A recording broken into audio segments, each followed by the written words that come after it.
When did you decide to join the Army? At 18, right out of school. And what did you do? What was your billet? My desire at that point was to be a paratrooper, so I walked into the recruiter's office and told him that I'm not signing anything unless he, gets me a slot to jump school in the 82nd Airborne. So you were 82nd? Yes, I did that for about 6.5 years. Then I was an instructor for a year, and then I put my packet in to go to Special Forces. Special Forces, is that when you went to Iraq with Desert Storm? Yes, I was with 10th Special Forces group over there doing reconnaissance missions. Tell me your experience. Tell me all about Iraq. Very interesting place, filled with landmines. We were near Mosul in the corner by Iran, Iraq, and Turkey, and just happened to be walking down a path one day and stepped on a landmine that was buried under the ground, and it ended up blowing my right foot off. This was April of '91. My team leader caught some shrapnel, and one of the Peshmergas caught some shrapnel also, but didn't have any major injuries. Are there anything greater than the Pesh? Oh, I would go with them anywhere in the world. 10th Group Commander had told me that, when I get my prosthetic leg and I get back in shape, if I wanted to stand, he would support me, and if I wanted to get out, he would support me.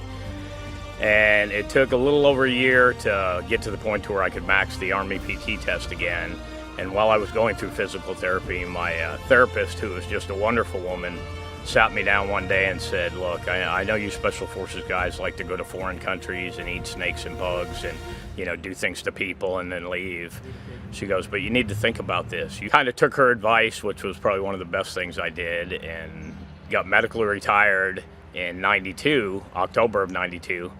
Moved back to Phoenix, Arizona, where my wife's from. So I went through the academy January of '93, the Phoenix Regional Academy as a Mesa hire, and went through the field training officer program, and then was on my own, and it just went uphill from there. Had a wonderful 21-year career with Mesa PD.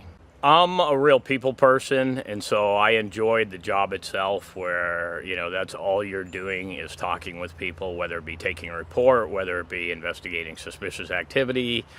And I worked the first 9 years as a patrol officer and then put in for undercover narcotics. Did that for about 5 years. 4 of those years was with the DEA task force in Phoenix, and I absolutely loved that. I just really, really enjoyed working undercover narcotics. I really liked being the first responder, the first person in, anytime something happened on the street. What would you tell younger vets that are dealing with their war wounds from Iraq and Afghanistan since yours?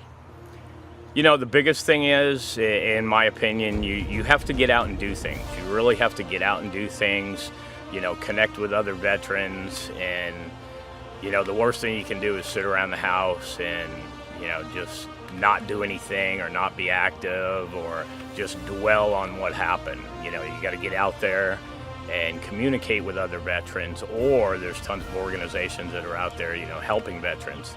But you really need to get outside and do things.